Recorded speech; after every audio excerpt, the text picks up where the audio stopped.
Hi, everyone, and welcome back to the Caribbean Spot, where we break down the latest in Caribbean news and stories that matter.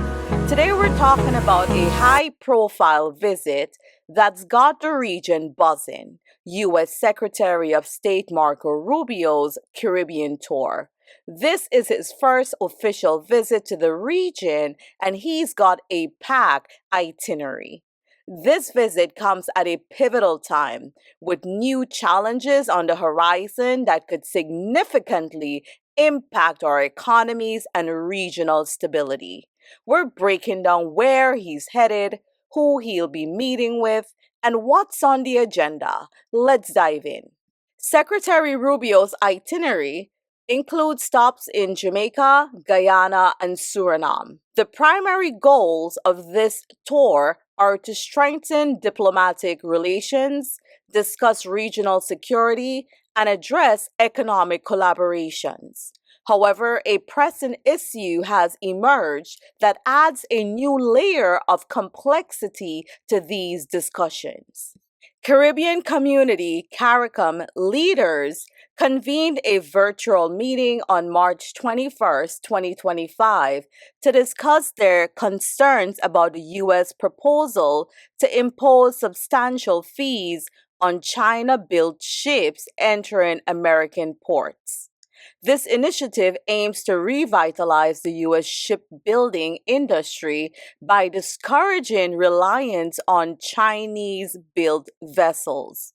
The U.S. government wants to charge companies big fines if they use ships that were built in China when those ships come into American ports. The amount of the fines depends on how many China-built ships are in the company's fleet. So here's how it works. If most of the company's ships, more than half, were built in China, the fine is up to $1 million each time one of those ships enters a U.S. port. If about a quarter to half of the company's ships were built in China, the fine goes down to about $750,000 per ship per entry. And if less than a quarter of the company's ships were built in China, the fine is up to $500,000 per ship per entry. This means that companies that rely heavily on China-built ships will have to pay the biggest fines, while those with fewer China-built ships will still pay hefty fines, but a little less. The goal is to push companies to use ships made in other countries, especially American ships. So here is the impact on the Caribbean. First, the oil and gas industry. Guyana's President Ali, highlighted that such fines could adversely affect the oil and gas sectors of Guyana, Trinidad and Tobago, and Suriname. Increased transportation costs could hinder the export of these vital resources. Number two, import costs. The Caribbean relies heavily on marine imports. Additional charges on China-linked vessels could drive up the cost of goods, affecting supply chains across the region. And thirdly, inflation. Antigua and Barbuda's Prime Minister Gaston Brown warned that these U.S. tariffs could spike inflation in the Caribbean, potentially reaching up to 14%. This would have a profound impact on the cost of living and economic stability. In Jamaica, Secretary Rubio would meet with Prime Minister Andrew Holness, along with other CARICOM leaders, including Barbados Prime Minister Mia Mottley and Trinidad and Tobago's Prime Minister Stuart Young. The agenda would now also focus on addressing the proposed fines. Caribbean leaders plan to express their concerns regarding the U.S. proposal, emphasizing its potential detrimental effects on regional economies, and two, regional security. Discussions will continue on the deteriorating situation in Haiti and strategies to bolster regional security. And lastly, the hot topic, visa restrictions. Another major issue on the agenda is the recent U.S. policy to impose visa restrictions on countries that employ Cuban medical professionals. Caribbean leaders are expected to express their dissatisfaction, emphasizing the critical role these professionals play in regional healthcare. Hey everyone, I just wanted to take a quick moment to thank you for watching.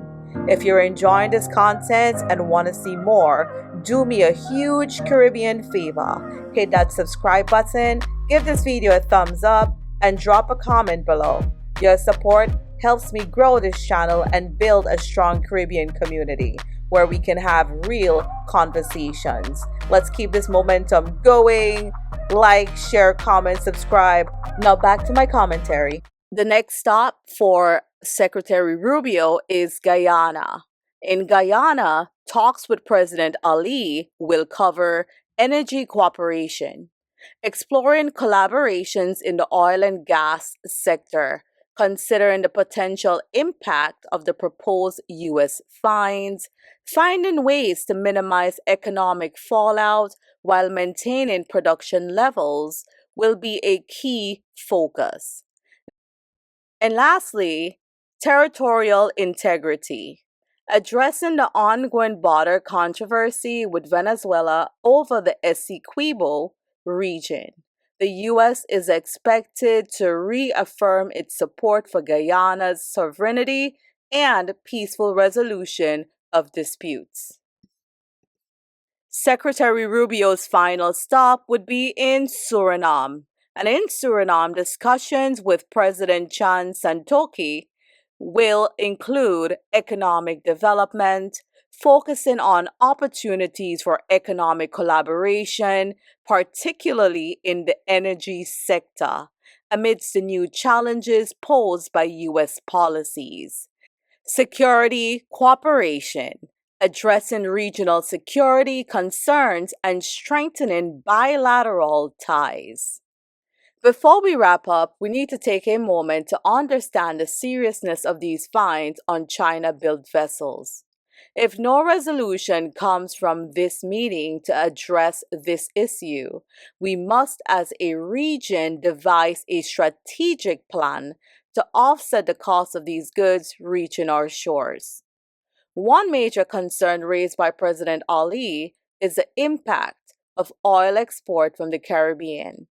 If the companies transporting our oil are fined every time their China-built ships enter U.S. ports, it will drastically increase costs and make our exports less competitive. We need to think strategically about finding companies whose ships were not made in China so we can continue exporting oil without taking a financial hit. Or better yet, it's time to start investing in our own ships. It's time to take a hard look at the goods we import and seriously consider whether we can source them from among ourselves or even manufacture them right here in the Caribbean. By doing this, we can reduce our dependence on foreign-made vessels and minimize the need to enter U.S. ports altogether. We also need to look beyond traditional trade routes and consider building stronger ties with Africa and other countries where we can conduct business directly, places where our goods don't have to pass through the U.S. ports before reaching us. Caribbean, this is our time to push harder for self-reliance. America is looking after America to make her great again. And every other nation will feel the effects. Our economies depend on these ships bringing supplies that we need. But if they are fined outrageously, what does that mean for us? It means we must start trading elsewhere, And it means it's time to become self reliant. We can't keep playing house in politics. We need real change. The cost of goods is already high. Can you imagine it getting even higher while salaries remain stagnant and unemployment continues to rise? We either get our own ships, find companies whose ships are US made or sourced from other countries, or develop alternative trade partners that bypass US ports entirely. The message is clear. It's time to become self reliant and take our future into our own hands. Secretary Rubio's Caribbean tour comes at a critical juncture. The proposed U.S. fines on China built vessels add a new dimension to the discussion, with potential repercussions for our region's economies and livelihoods. It's essential for Caribbean leaders to voice their concerns and work towards solutions that safeguard our interests. But beyond this meeting, we must also take action ourselves. Wake up, Caribbean. We can't afford to wait for others to fix our problems.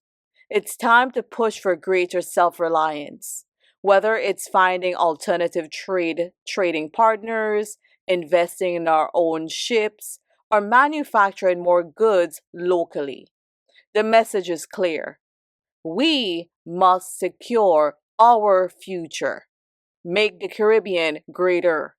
Stay tuned to the Caribbean Spot for updates on this developing story. Don't forget to like, subscribe, and share your thoughts in the comments below. Until next time, stay informed, stay connected, keep praying for each other, praying for our nations and our leaders. See you on the next video. Bye.